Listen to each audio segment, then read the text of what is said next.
এখন ভাত খাবো গাইস। দেখো ভাত ভাত বাড়া হচ্ছে, খাবো। কোনটা দিলে? এটা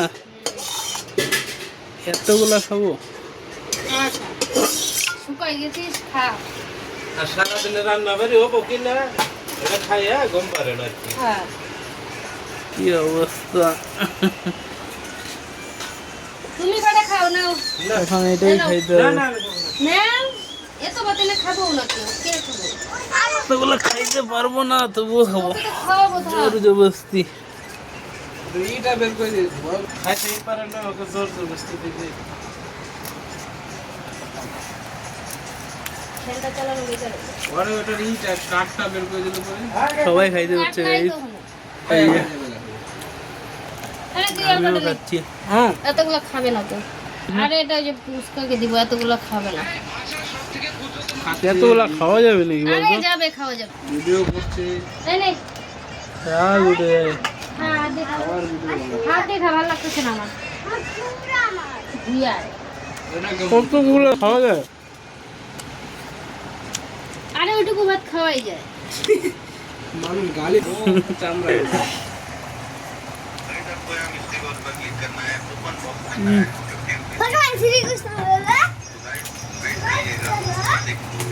খাবার ভালোই লাগে না একদম।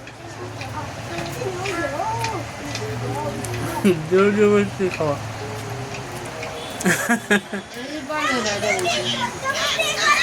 ও বাবা, এইটার জন্য চোখে ঢুক উনানে রান্না হয় মাটির। দেখতে পাচ্ছ? এই যে বুড়ি ভাত।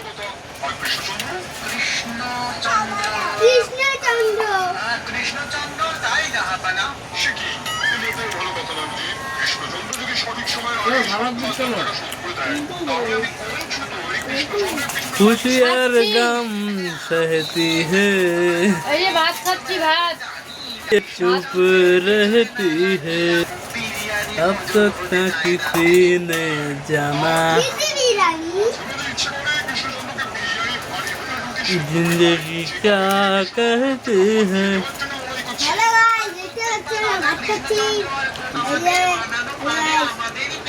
भात कोई है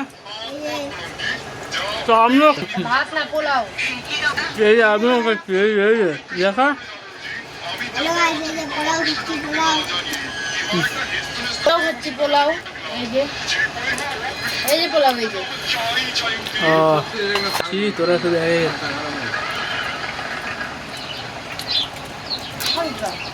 একজন লজ্জা পায় সমান।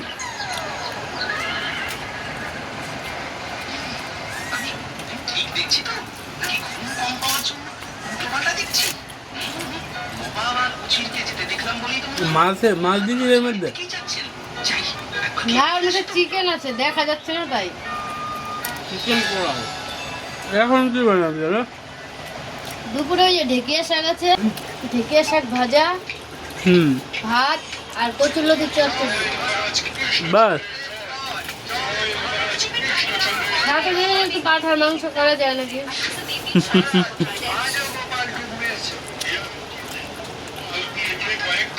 তো পাটা মাংস আনা হয়ে গেলে রান্না হবে।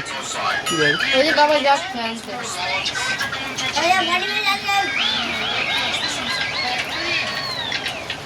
ও লজ্জা পায়।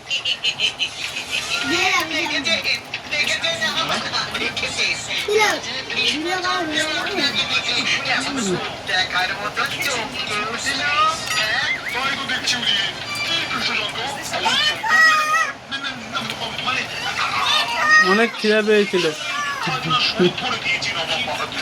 এখন পেটটা একটু বললেও হয়।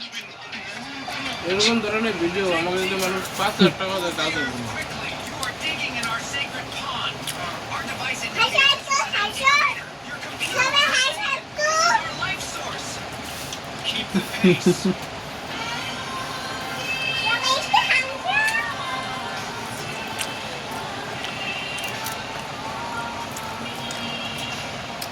সকল দেশের রানী সেজে আমার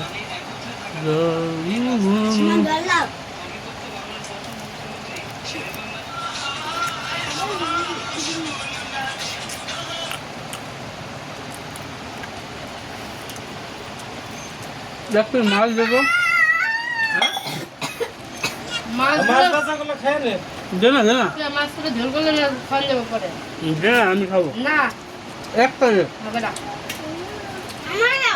না ওটা রান্না করা হবে, দুপুরে খাওয়া হবে।